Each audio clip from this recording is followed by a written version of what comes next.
to this call and the activities they are doing here. Even the collection of these cells is a very big job, and they are trying very well. Definitely, I only want them to do it as a continuation. And starting from Combo is coming to Combo Central, whereby Kuloro people are just out to clean the area of their school, the basic school there. And also at Kembuje also, the women folk are out. They are all cleaning their market. Coming to Combo, this Brikama area, even the police forces, the female forces, they are all out doing the cleanliness. The people of Joko, Mendy and his co, they are also participating between the health center and the market. They've cleaned everything and they have taken all the dust out. So definitely we are grateful to all the community now. I think where things stands now, the president will be happy of how the people have answered to his calls. The health of the people is very important, and as you can see for yourself, the place is all filtered, it's all dirty. We cannot do it in one day, so we decided to do it, so that this is the beginning. We are coming here again to do it, and again, fish, you know how important fish is. Fish is food, so if it is not clean, that has a very bad effects for our health.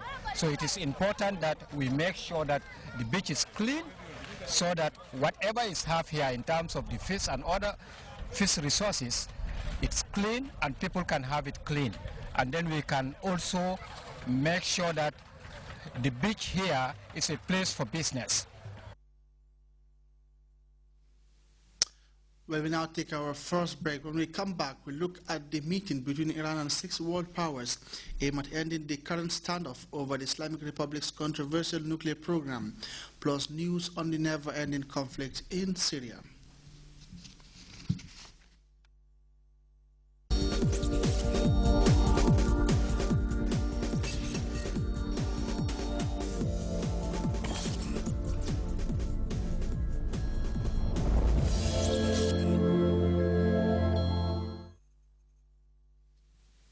Welcome once again to the GRTS News. Talks between Iran and 6 world powers have ended without reaching any agreement in the Kazakh capital Almaty. The talks were aimed at ending Tehran's nuclear standoff with the so-called P5+1 group of nations made up of the 5 permanent members of the UN Security Council and Germany.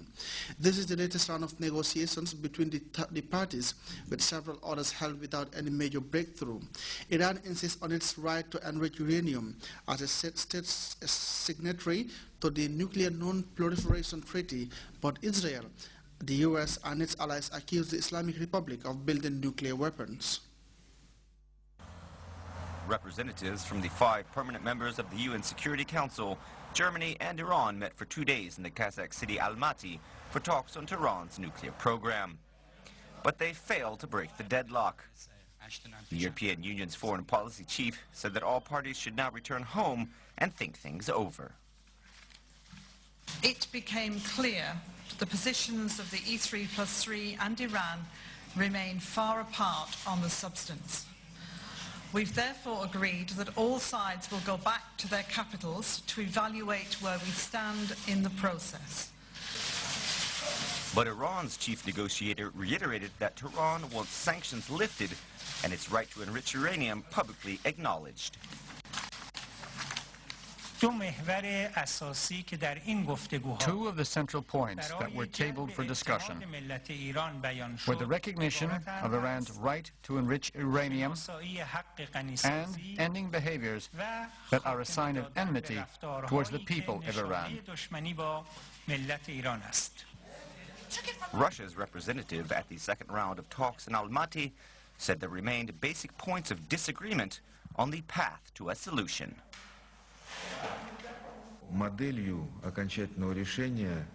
A model for an ultimate solution could and should be the recognition of all of Iran's rights under the Nuclear Non-Proliferation Treaty, including its right to enrich uranium.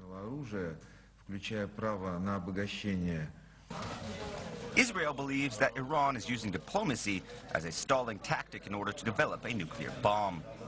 Israeli officials say that Tehran should be given an ultimatum to stop enriching uranium or face airstrikes. The self-proclaimed president of the Central African Republic, Michel Jotodia, has ordered the creation of a transitional council to designate an interim president who will rule for 18 months. The council will consist of members of the Seleka rebels, the opposition and civil society, among others. 250 Ivorian troops are in the final stages of a training program conducted by the French in preparation for deployment to Mali. They were expected to join over 6,000 other West African troops deployed alongside the French to combat Islamist rebels. We have more on this and other stories in this roundup. Seleka rebels have officially taken power in the Central African Republic. On Saturday, the country's new strongman, Michael Jotodia, ordered the creation of a transitional council to designate an interim president. His decree establishes a 97-member body to elect a new president for no more than 18 months and to submit a draft constitution. The council will consist of members of the Seleka rebellion, different political parties, religious figures, as well as civil society. These Ivorian soldiers are preparing to leave for Mali. They are carrying out military maneuvers in Lomo, 200 kilometers north of Abidjan. They have gone through 2 months of training with French soldiers stationed in Côte d'Ivoire. The FRCI soldiers are people who are keen to learn. They learn quickly and apply themselves. And at the end of the day, when we see an exercise like this one, which is complex, I think we have achieved the objective, so that today, both individually and collectively, they are ready to leave. The 250 Ivorian troops will join the African-led international support mission to Mali, which already has 6,300 soldiers from West Africa and Chad. The 37th edition of the Paris Marathon took place on Sunday under mild sunshine and chilly weather. A record of almost 50,000 people took part in the race through the City of Lights. Kenyans and Ethiopians dominated the event. Kenya's Peter Sum was the surprise winner, coming in at 2 hours, 5 minutes and 38 seconds, 3 minutes ahead of his personal best. The public gathering here with us on that finish line. In the women's event, Ethiopian Baru Tedesi set a new course record with a time of 2 hours, 21 minutes and 6 seconds, beating out favorite Eunice Kirwa from Kenya.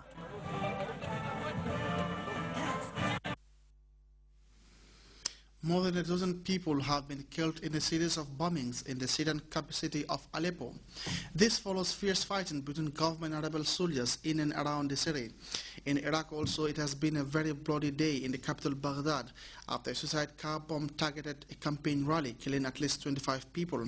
And in Bangladesh, 300,000 people have taken to the streets of the capital Dhaka, demanding the execution by hanging for bloggers accused of atheism. We have more of these and other stories in this roundup of world news.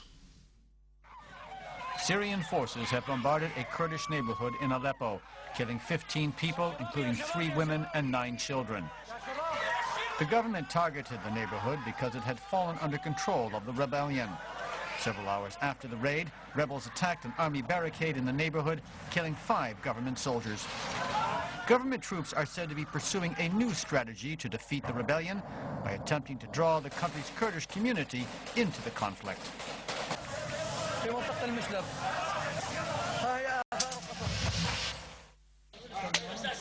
At least 25 people have been killed and 60 injured in a suicide attack during an election campaign meeting in northern Baghdad.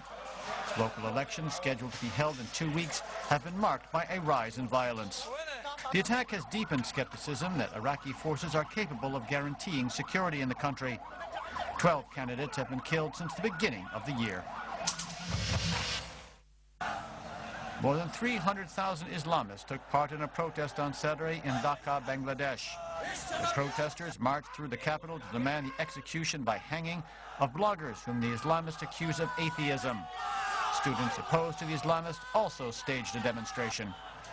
Debates on Islam and secularism in Bangladesh have largely been confined to the internet and social media. The situation has grown heated since the discovery in February of the murdered blogger who had been beheaded. Taman Salam has been nominated the new Prime Minister of Lebanon. He takes over from Najib Mikati, who resigned 2 weeks ago.